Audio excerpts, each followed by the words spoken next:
Since Sebastian Vettel won the first of his 4 titles, Formula One has been dominated by one team more than ever before in the history of the sport. And given that 2 of Lewis's 3 World Driver titles have been in this period, this then forces us to look at the relative measure of how well he's compared to his teammate. So I propose we check out Vettel versus Webber and Lewis versus Nico, and let's see whether Lewis stacks up. Vettel and Webber raced together for 5 seasons, and Sebastian had 38 wins to Mark's 9. So that's Vettel bringing home 81% of the Red Bull team's wins during that period. Now, Lewis and Nico are an ongoing partnership, and the history books are not yet closed, but to date, we have Hamilton with 22 wins and Rosberg with 14. So Lewis's percentage is much lower than Sebastian's, way down at just 61% of the team's wins. If you really want to get anal about it and look at other stats like races finished ahead of the teammate, qualifying gap, average finishing position, etc., then in all of those categories, Sebastian Vettel dominates Mark Webber far more than Lewis Hamilton does Nico Rosberg.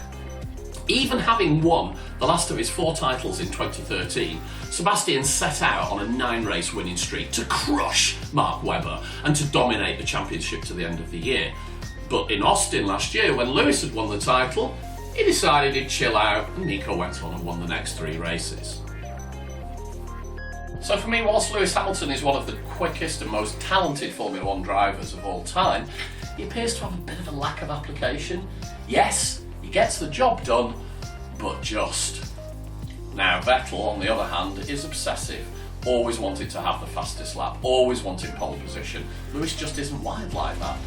So for me, what defines an F1 great is domination, finding a way, obsession to win at all times. I have to say, in short, on that count, I just don't have Lewis Hamilton as an all-time F1 great.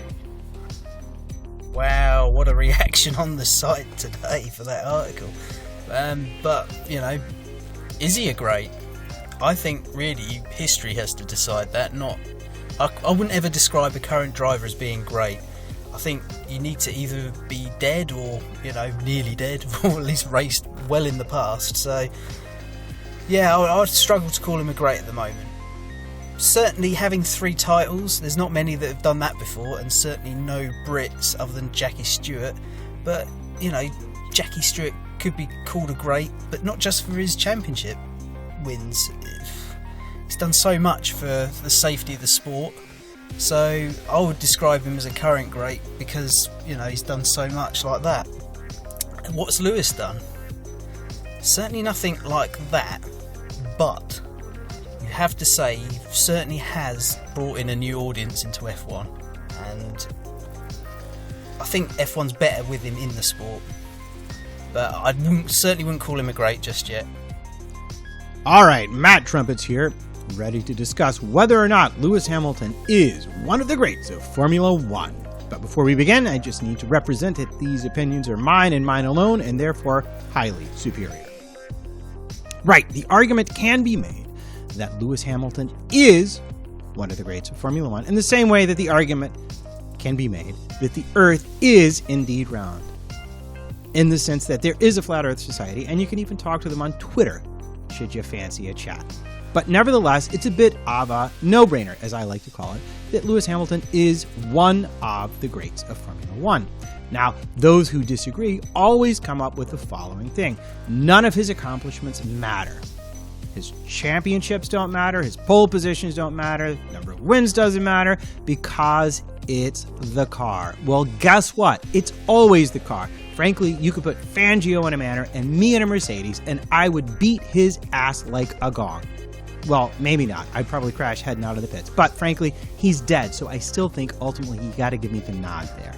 And once that's done, you always hear the same thing. The only real way to know if he's a true great or not is whether or not he could beat Jenson Button over exactly 3 seasons. which of course he won 2 of those 3 seasons. But if you look at overall points, they'll say, oh, you can only look at overall points. To which I say, well, how about points per race? Somehow that never makes it into the argument, even though Hamilton convincingly scored more than a point per race better than Button if you look at it in those terms. And at which point we will turn it over to the number jockeys and the lawyers who will spend the next umpteen years arguing about it. But the real thing that makes Lewis Hamilton a great, as far as I'm concerned, is his skill at overtaking. Because let's face it, what is the least useful skill you can have these days in a Formula One car?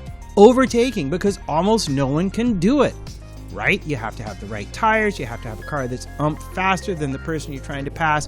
What's really at a premium these days is management. Managing the energy, managing the tires, managing the fuel. If you can do that, you can be successful in Formula One. And despite that not necessarily being one of Lewis's original strengths, he's gone on to have the record that he has. And for me, that makes him one of the greats. And frankly, at the end of the day, he's still maturing. Anyone looking at his driving style could not argue with that.